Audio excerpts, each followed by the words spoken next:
Assalamu alaikum, bonjour à tous. Aujourd'hui, nous venons procéder à la correction de la traduction qui est relative au verset que nous avions eu à montrer, à indiquer la semaine dernière.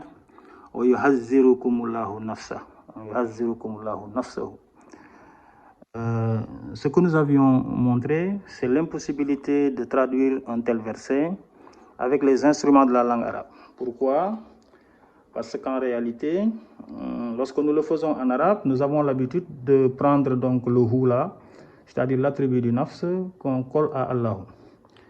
Alors donc si tel est le cas, donc on ouvre la possibilité donc pour Allah d'avoir du nafs, et donc quiconque possède du nafs décède, selon disons le verset de la sourate 3, verset 185, kullu nafsin za'iqatul maut. Donc en donnant à Allah du nafs, donc on ouvre cette possibilité-là d'un décès du Seigneur, ce qui est impossible dans la mesure où, comme nous le confirme également le Coran, n'est-ce pas? Donc Allahu, donc notre Seigneur, c'est Al-Hayyil Lazi la Yamout, donc sourate 25, verset 57. Donc comme Allah ne veut pas mourir, la traduction qui consiste donc à lui attribuer du nafs est une fausse traduction, puisque tous ceux qui possèdent du nafs décèdent. Donc, qu'est-ce qu'on fait? C'est justement l'objet de ce cours, l'objet, disons, de cette publication d'aujourd'hui. Ce qu'on fait, c'est qu'il faut savoir que le Coran a deux types d'investigation qu'il accepte. Une investigation de type, disons, linguistique, langue arabe, sur 5 domaines. Ces 5 domaines sont les domaines qui sont relatifs au hukm. Le hukman du Coran, il est arabien, hukman arabien. Mais le hilman, il n'est pas arabien. Donc, le hukm maintenant, c'est 5 parties. Ces 5 parties-là, je vais les citer, certainement à la prochaine vidéo, je vous donne les différentes parties du hukm. Bien. Donc, vous avez ici, la yukallifu lahu nafsan illa wusaha. Donc, attention. Lorsque le Coran annule, disons, la fonctionnalité de la langue arabe, il nous donne, il nous le dit. Il nous le dit et nous donne une nouvelle règle. La yukallifu lahu nafsan illa wusaha. Il nous dit, le Coran nous dit, lorsque vous avez le nafs, il faut voir par rapport aux efforts que fait le nafs. C'est ça. Le nafs va avoir le bénéfice de ses efforts. Si ces efforts-là sont positifs, les bonnes actions du nafs donc reviennent au nafs, mais le nafs aussi va supporter ses mauvaises actions. Wa alayha maktasabat. Ça veut dire que donc tous les attributs du nafs reviennent au nafs. Vous avez des attributions positives, donc il va en bénéficier, ou vous avez des attributions négatives, et ce sera à elle ou bien à lui de supporter ses mauvaises actions. Et donc il y a la possibilité de reconnaître ça alors.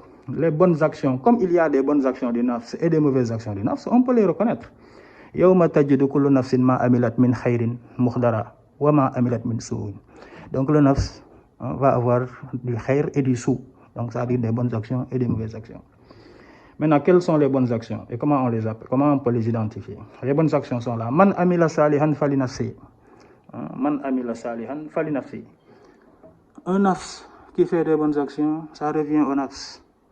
Et ce nafs-là s'appellera nafsihi. Si vous voyez dans le Coran nafsihi, sachez que ce sont les bonnes actions du nafs. Ce n'est pas un attribut de la langue arabe. Nafsihi, ce sont les bonnes actions du nafs. Là où vous voyez nafsihi, ce sera les bonnes actions du nafs. Le contraire sera nafsuhu. Nafsuhu, ce seront toutes les mauvaises actions du nafs. Dans le Coran, si vous voyez nafsuhu, ça veut dire que ce sont des mauvaises actions. Regardez ici. Ici, vous avez les fils d'Adam, les 2 fils d'Adam. Nous savons que l'un a tué l'autre. Mais regardez comment c'est écrit ici. Fatawwa'at lahu nafsahu. Fatawwa'at lahu nafsahu. Je m'arrête simplement à nafsahu. Si je m'arrête à nafsahu et que ma règle fonctionne, je me dis là, ce sont des mauvaises actions. Nafsahu, ce sera mauvais. Ce sera mauvais. Nafsahu. C'est vrai qu'ici, dans la langue arabe, on dira il a suivi, il continue de suivre ce que lui recommande son nafs, mais ce que lui recommande son nafs, ici, avec le hu qu'on a, on sait que ce sera mauvais derrière, puisque nafsuhu sont les mauvaises actions du nafs. qu'est-ce qu'on a? Khatla akhi, donc il va tuer. Son nafs lui recommandait de tuer son frère, ce qu'il va faire. Vous voyez? Donc, on sait déjà, avant même de voir la suite, on sait déjà que ce sera négatif. Donc, à cause de la règle qu'on vous a sortie, et une règle qui prime donc sur tout ce qui est grammatical. Donc, Dieu vous prévient.